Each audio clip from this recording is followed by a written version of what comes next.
عليكم، تحياتي لكم اجمعين. نتمنى كلكم تكونوا بخير وعلى خير. شكرا للناس اللي كيدعموا هذه القناه سواء بتعليق او حتى المشاهده، وكنتمنى من اي حد شاف الفيديو ديما خليوا لي واحد التعليق او جوج او حتى ثلاثه، علاش لا، وتشاركوا معايا القصه اللي كنقدم لكم وحتى النصائح ديالكم، وديروا واحد جيم. هاد الحركه هذه راه بسيطه ولكن كتعاونني باش الفيديو يتلاحظ الناس اخرين يعني وتشهر القناه ديالنا، علاش لا. وبالنسبه للناس اللي كيشوفوا القناه ومازال ما داروش اشتراك، تنتمنى منهم يديروا الاشتراك. وبالنسبه لاي حد تلاح لي هذا الفيديو كنتمنى قبل ما يخرج يدير اشتراك في هذه القناه. كنقدم مواضيع يعني وقصص حقيقيه مغربيه او اوروبيه او عربيه، المهم ان شاء الله اي قصه كنشوف فيها العبره وغنستافدوا منها غادي نقدمها لكم. شكرا لكم بزاف بزاف، وسمحوا لي حيت طولت عليكم. غندوزو القصه ديالتنا غدينا لمدينه سلا في المغرب.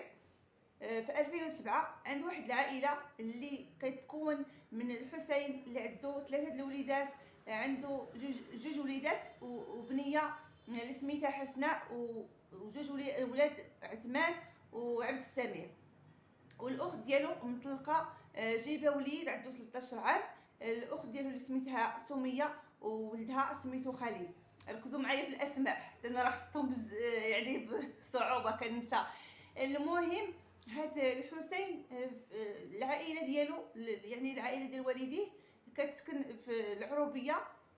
حيت الاخت ديالو فاش طلقات يعني طبعا خد رجع عند والديها.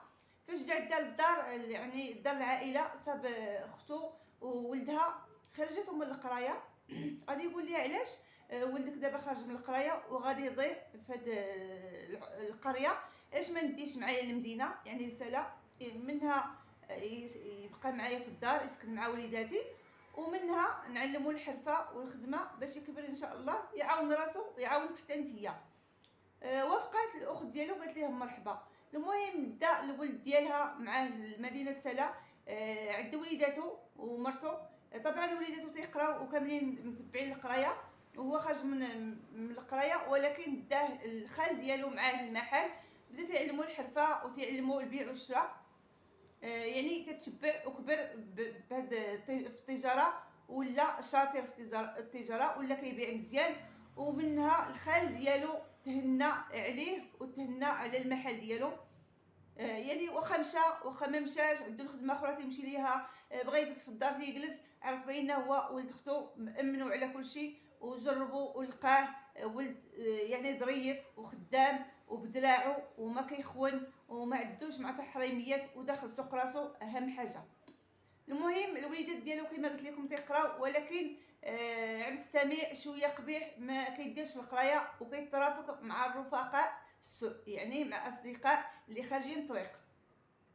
بعد مده هاد عبد السميع ما بقاش يديها في قرايته، وهادو اللي ترافق معاهم فيهم البليه، يعني كيشربوا كيكميو، كيديروا جميع الموبقات ويشربوا جميع السموم، حيت انا ديما تنسمي الشراب المخدرات القرو يعني سموم، حيت هما سموم ملدات كيديو وبعدا تيخويو الجيب، تيمرضوا، تيديو للحبس، تيديو للقتيله، وشحال يعني من حوايج خطيرين، وركزوا على هذه حيت غادي نوصلوا ليها.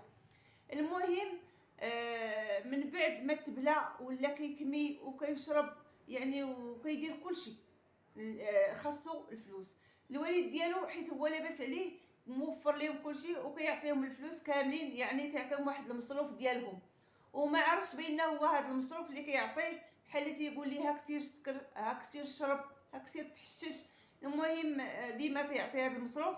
واحد النهار وصلت هاد الهضره للعائله ديالو بان هو الابن ديالهم عبد السميع كيتعاطى ومبلي.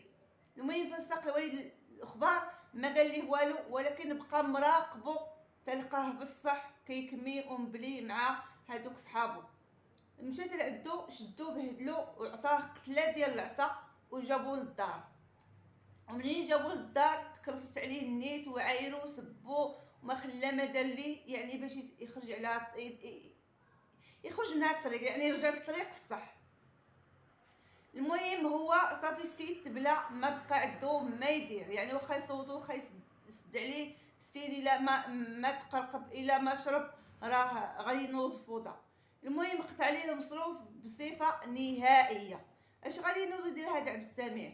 غادي يدورها في راسو، غادي يبقى يمشي عند المحل عند خالو، عند ولد خالته. المحل غادي يولي يقول ليه راه قال لي بابا، قول لي يعطيك قدا ديال الفلوس. غادي يبقى يعطيهم ليه ديما كل نهار غادي. هو السيد راه ما شفتو لا باباه لا والو. فاش شافو عيق عليه خالد، مشى عند خالو ويقول ليه خالي راه كيجي عبد السميع ديما تيقول لي عطيني الفلوس، واش انت كتصيفطو؟ قال لي انا ما كنصيفطوش، ولكن هاد المره الا جا عندك جري عليه، ما بقاش تعطيه، رانا قاطع عليه المصروف. المهم جا مره اخرى بغى، قال لي عطيني فلوس، قال لي ما عندي ما نعطيك، عطيني اتساع، راه خالي قال لي ما نعطيك حتى حاجه. المهم بقى تيضرب معاه وتيتخاصم معاه، فلوس ماشي فلوس كذا، هادو فلوس بابا، هادي فلوسنا، انت خدام. المهم سبو وعطاه نيت هذاك الشيء اللي ما بغاش يسمعو.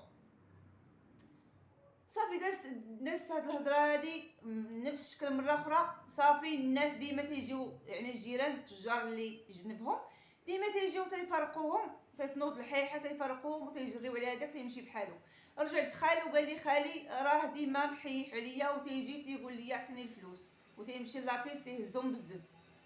قال لي هاد المره الا رجع عندك ما بقيتيش تعطيه، انا غادي نهضر معاه. مشى للدار، شدو صوتو وعايرو، قال لي ما بقاش تمشي السيد للمحل، فوتو عليك. ولكن اللي كاين صافي. عرفتوا السيد فاش يكون مقطوع وشارب، راه كتبان ليه في الماعن، كتبان ليه في. انا كنعرف انا واحد السيده راه ديما ولدها مبلي ومقطوع، مسكين تشري التلفازه ديالها، تشري الماعن يديهم ليها، تشري الحوايج يديهم ليها، لمان يديهم ليها، لدرجه ولات تخبي داكشي عند الجيران باش الا جاو عندها الضياف عاد تمشي تجيب ماعنها ومانطها والحوايج الغاليين، الله يحسن العوان. المهم نرجعوا للقصه ديالتنا. كما قلت لكم صوتوا وعايروا، ولكن واحد النهار كما تقطع، بان لي ثاني في المحل، مشى بغى يهز الفلوس، خالد ما خلاش وبدا تيسب في خالد، وخالد ما تيبغيش يتضرب معاه، يعني واخا تيتناوش معاه شويه تيفرقاهم تيمشيو كل تيمشي بحالو. بقى تيسب فيه، ما حس خالد تهز يديه حتى السماء وعطاه ليه لوجهو جمع ليه القديم والجديد ديال المعيور والسبه اللي كيعطيه. السيد حيت سكران ومقطوع وما عاقلش على راسو، طلع ليه الدم وما رضاش حيت ضربو. مشى كيجري للبلاصه فين طيبو، ما يلقاها واحد الجنويه كبيره، ما يجيبها ما يغرسها ليه في جهه الكلوه. طاح خالد، مشى فيها غيب مسكين. جاو الجيران تيجري، ولكن عطاه الله اللي عطاه السيد، راه عطاه بالجنويه وهرب خرج.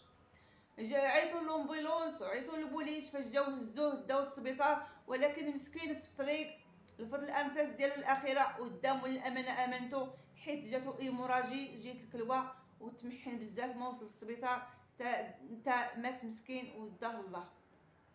المهم عيطوا للبوليس، عيطوا للاب ديالو اللي جا في الحين، مش اصلا كان عنده في السبيطار، مشى تبعوه لقاه ميت. جاو البوليس يحقوا معاه، ما خباش، قال لهم ها اللي كاين ولدي راه مبلي ومقطوع وهكا تيدير ديما، راه قالوا لي الشهود بيننا هو ولدي اللي ضرب ولد اختي.